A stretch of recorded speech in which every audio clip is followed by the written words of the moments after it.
no money, that's an asshole. It wasn't a phase.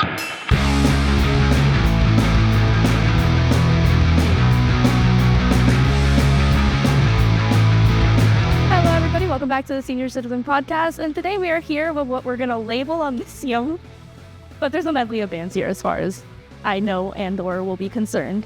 How you guys doing? Pretty good. Yeah, be listening. I imagine trying to figure out all the bands like that meme with a guy with the board set up. Oh, yeah. Like the lines connected, trying to figure it out. But I want to hear a little bit about how Omnisium got started. I started the band in 2018 after my first band with him broke up at the time. And I had a few songs left over from that I thought, I want to keep this going. So I started the band. We did an EP and we released like a single from it like that same year, and like a smaller label hit us up. So it was crazy that before we even played a show, like we had like an offer just from like a single. And then we had a bit of a different lineup. Me and him are all the only original members at the moment. Okay. But then during COVID, you know, like a lot of things changed. It's like the band restarted all over again almost. Okay. Yeah. And then that restart, is it just a little lineup or is it idea-wise too? Well, yeah, it was definitely the lineup. Because when we started the band, I only played guitar. Now I play guitar in front of the band. So that was a big switch, number one. It was mostly that, I feel, because the sound didn't really change. It was mostly lineup changes. Right. And we have it labeled as tech core. Yeah, I would say so. What marks that difference? Like what makes it, that's a dumb question, not anything. I think it has to do with the riffing. Okay. So it's normally like deathcore will have some riffing in it, but I wouldn't really label it as technical. Like just like the aspect of different techniques that we use on the guitar are included in it. And I also think that like the instrumentation is like a big important part of it, because even though there's like chugs and breakdowns and fast class B parts, we do incorporate like piano, violin, strings, brass, things like that.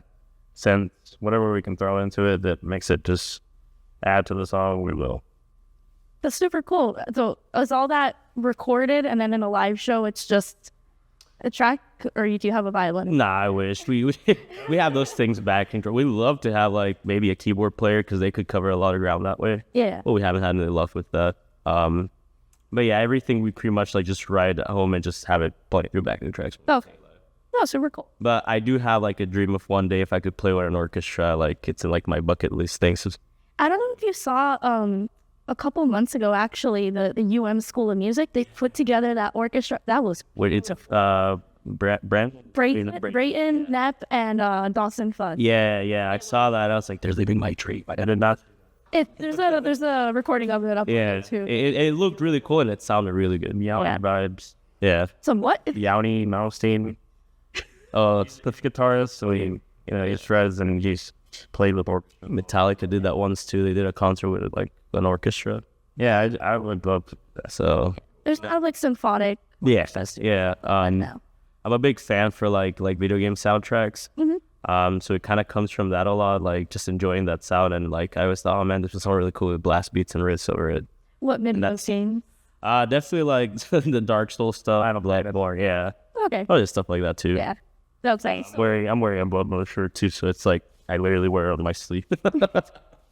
No, because for me, it's like something changed in my chemistry when I heard Simple and Clean for the first time. Yeah. Oh, for sure. Yeah, it was like a Jimmy Neutron Brain Blast kind of deal. Oh yeah. What song? A Simple and Clean from the Kingdom Hearts soundtrack. Oh, I have not played that. Yeah. That and Sanctuary. Yeah. Forever engraved in my hand. And then the third one was such a letdown. Yeah. Sanctuary has that thing, you hear that note on the piano and you already know what song it is. Oh yeah, no, it was beautiful. It was a beautiful time. But I'm going to go one by one, everybody telling me their backgrounds on how they got into music and whatnot. So we'll start with Juan, since he hasn't said anything. Put me on the spot. Putting you on the spot. Well, I started playing bass when I was 15, sometime in middle school. And it kind of just happened. I was thrown into a band class and I didn't want to play the French horn or anything like that. So the teacher offered me, hey, do you want to try, the string bass, the big guy? Mm-hmm. And I gave it a shot, and naturally it just just worked for me, and I never put it down. And eventually I transitioned over to electric bass, and it's all history from there. How different is that big string bass from the electric bass? Very different in terms of, well, one's vertical and one's horizontal, but the spacing is very different, and there's no markers, so there's a lot of like bigger stretches. But if I'm honest, I haven't played an upright bass in well over 10 years. Right. So once I switched over to the electric, that was it. That became my passion. That's awesome. Did you have some sort of like emo or scene phase when you were picking up the bass? Look at Not really. I mean, maybe, who knows? I don't really think so. I just kind of grew up listening to a lot of like Metallica and Iron Maiden, because that's what my father would listen to, and I just really got into that. And then figured out how to replicate that. His dad kind of looks like him, like covered in tattoos, but like, Or I look like yeah. Every time I hear Metallica and Iron Maiden and stuff, it just goes to my brother, my oldest brother. That's all he listens to, and he refuses to leave. Anything else is trash. It's probably ended. Until one day I got in the car and he was listening to Harry Styles. Just all of his... Later first. I know. He lost his cred. I texted my other brother. I was like, I don't think he's okay. He might be going through a crisis. Legged up points now. It happens. Dave, your musical background. Yeah, I started actually playing guitar when I was 17. I feel like I started very late, but I was like an artist before that. Like that was my main thing. And then in college, I switched my major from graphic design to music after a few years. And after that, I didn't really look back. I just really focused on music. So now I also teach. I teach guitar, piano, bass, kind of beginner drums. But yeah, I started out like when I was 17. Did all those instruments come easy to you? Was it kind of just learning by ear? I started out like learning on my own, like YouTube. I even tell my students, bro, like you have so much information on YouTube, you should use it, you know?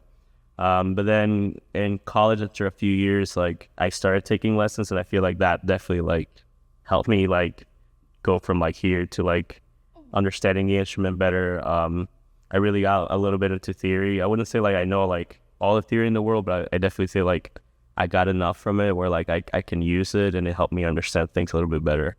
So learning theory because I started piano like a lot later, it made it really easy to like learn how like everything was called or everything was for sure. So Good stuff.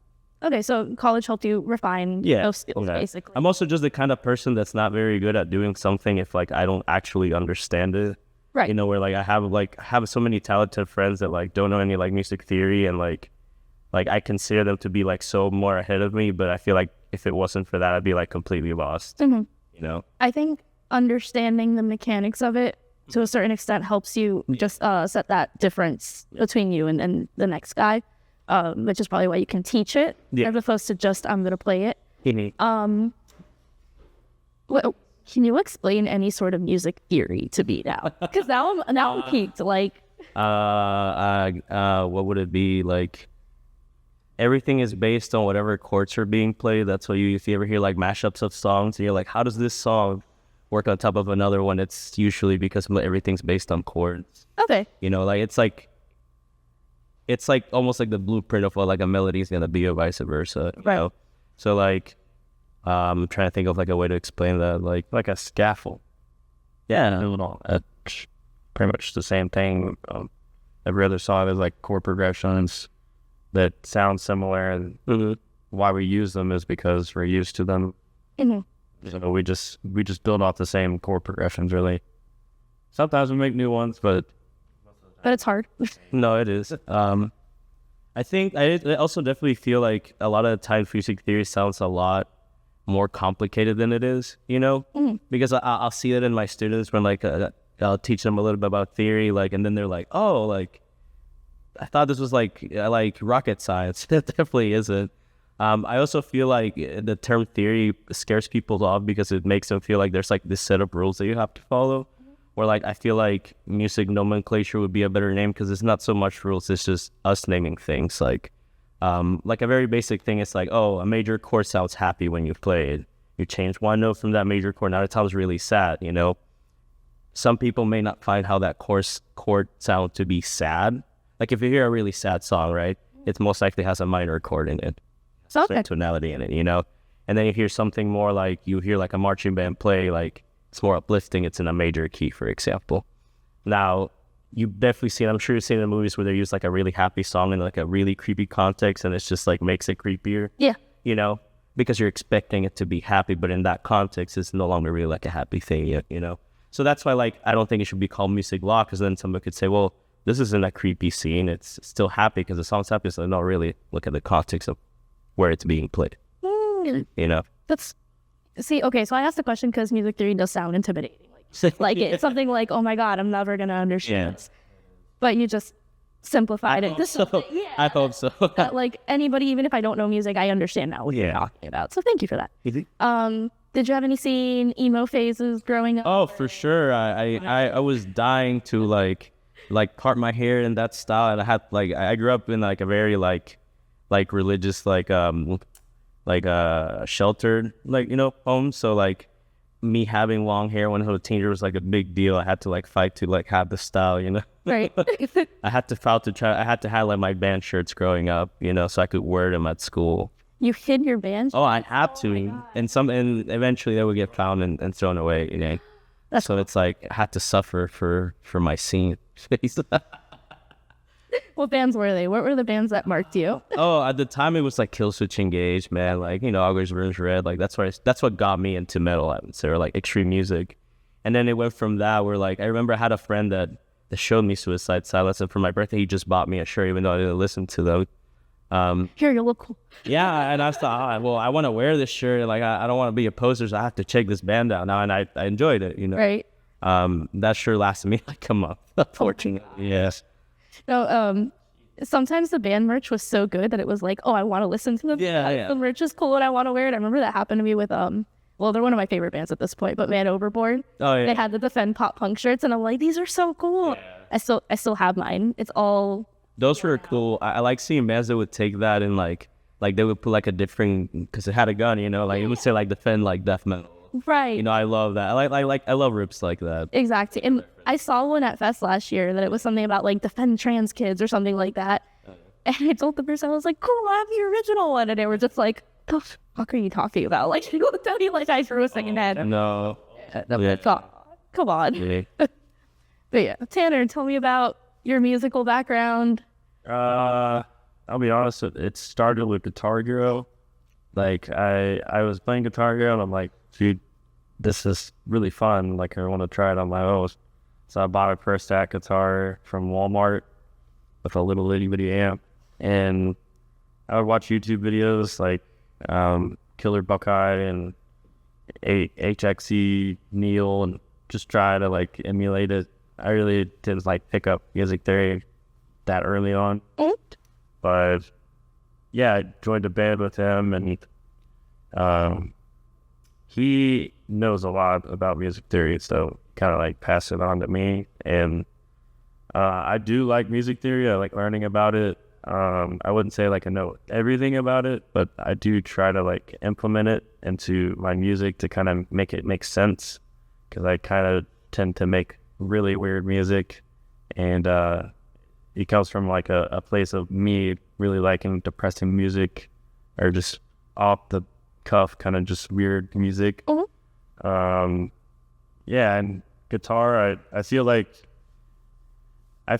guitar has led me to a bunch of different things that I didn't expect. Like I produce music, I mix music. I wouldn't say like I'm amazing at it, but I'm like trying to learn as much as I can, and so I can mix our music, which is what I'm doing now. And I'm doing a few other projects, but I like mixing a lot more now than I used to, because I just feel like, I don't know, I'm older, like retain information a little bit better. And yeah. So how old were you when Guitar Hero changed the path of your life? I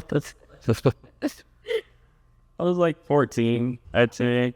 I used to go to church, like what he said, and it's kind of like an alternative church. So they would have like shows every Friday, and they would play like crapcore music. Crabcore? You know, like Skin Alexandria. Yeah. Straight up tech attack, breakdown bands. Okay. they claimed to be Christian, and I liked it. I was like, dude, I want to like go on stage and play a guitar like that. Like that would be really cool. I just love the air quotes. They claim to be Christian. I don't think that we're as Christian as they claim. I feel like if we look at the lyrics, they're gonna be really Christian. Yeah, it actually led to me really liking Iris Little Bear once, and I really like love that band. They're just crazy. Weird. And they actually are Spirit Box now, so that's cool. Yeah, it's a huge difference. It's the vocalist and I think guitarist. Yeah. Oh, really? Yeah. I never noticed that. Yeah, I was surprised to hear about it. I was like, oh my god. That's wild. Yeah, because both bands don't sound anything alike. like So polished. yeah. Super different. No, I asked your age because all you guys got into music like really late compared to like some other bands I talk to. They walk in, they're like, "Yeah, I started on drums when I was 3." You know? Yeah. So No. Yeah. you guys really got it. He's like, I didn't even see a bass until We sped around learning a new instrument. Yeah. YouTube was like Shout out. huge. It was like anytime I wanted to know how like a song was played, I would just watch someone play it. just by watching, you could pick it up. You just try to emulate it. You'd be like, oh, he's playing on this fret. He said he's in this tuning. You tune to that. You play off that fret, and you're just like, oh, well, it sounds kind of similar, you know. And then you learn the rhythms, and you just put it all together, and you're like, oh, well, that was useful. I hope you guys are self-aware enough to realize that that's not easy. Because like, No. Now that I teach, he says that, I'm like, your average guitarist can't do that. no, your average person can't do that. I'd say, yeah, it is. It's a difficult, but it's like it's that yearning to like want to do something. Mhm. It will make you want to do or make you try to do anything. Yeah. Right.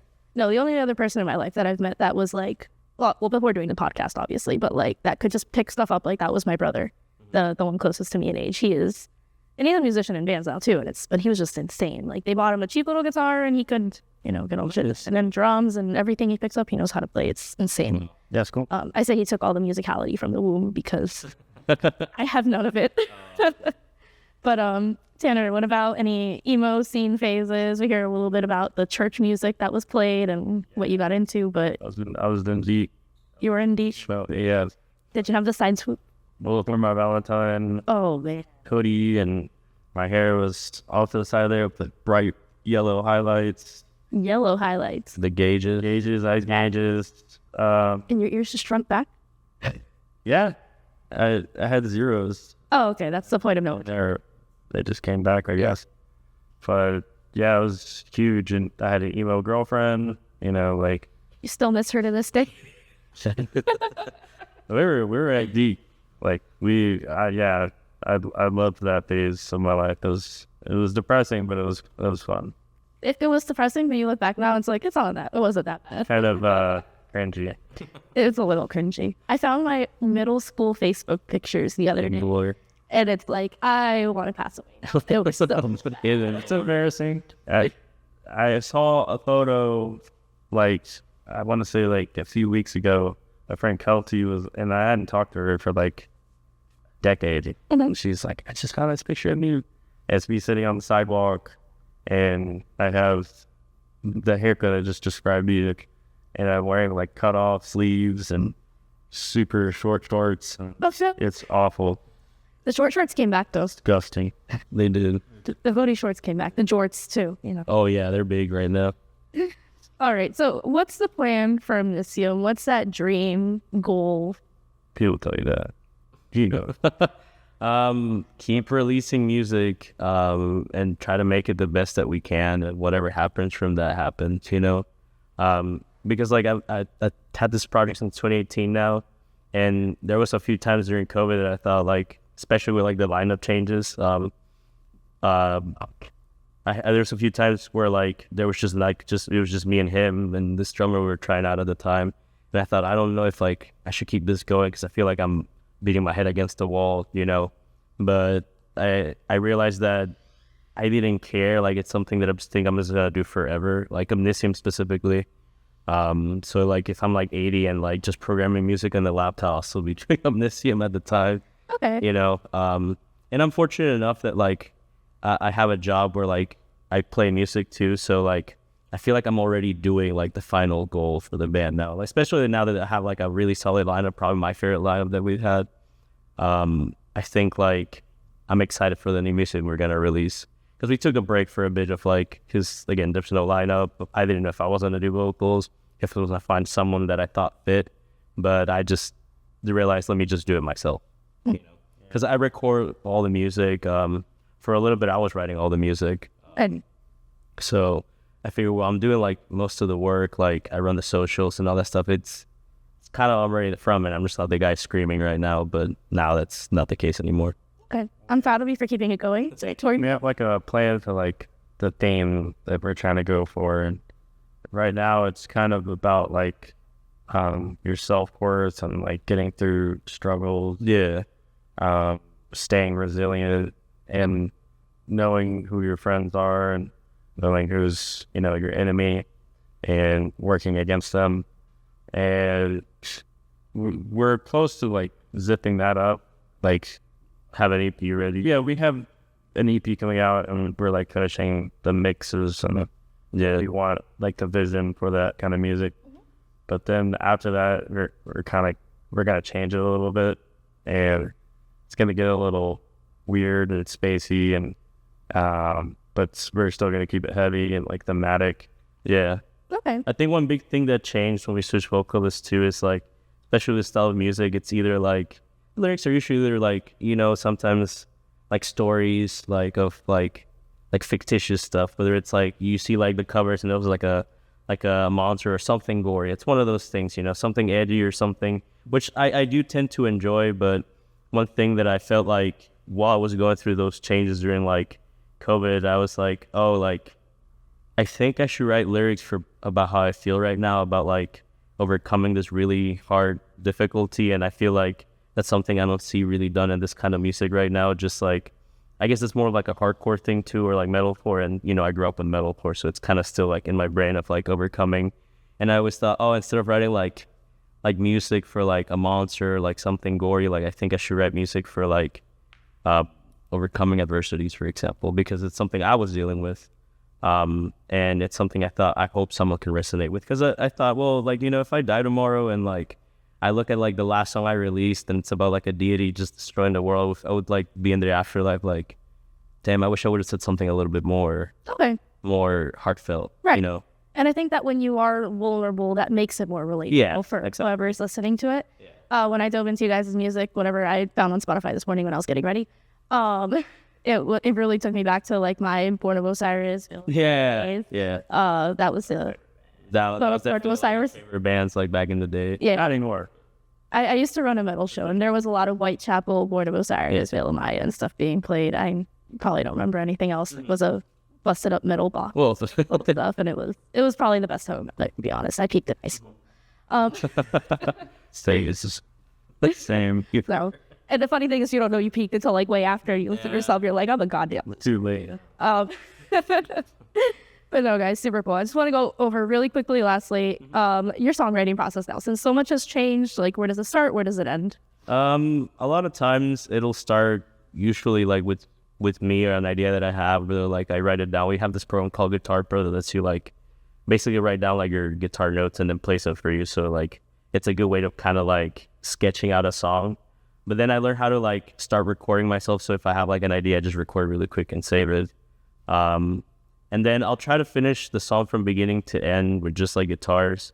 And then I'll try to add like some symphonics here and there.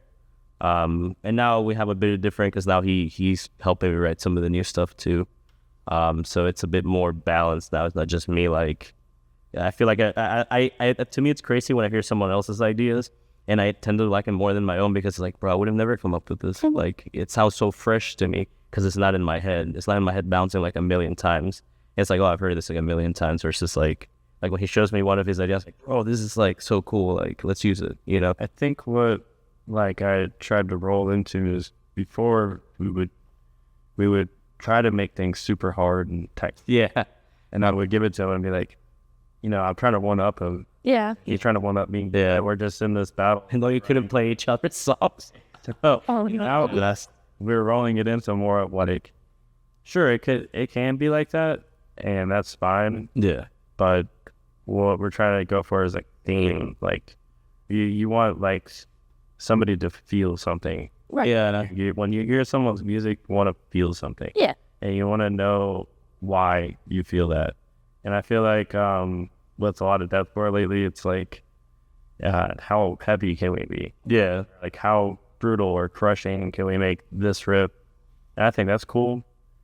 Like how nasty can like the vocalist do vocals? Like can it sound like a pig or like a gorilla like scream? Yeah. Which is cool. Like, I have nothing against that, but I feel like that's not why I'm into music, and why like funny. This is gonna go back to your theory question.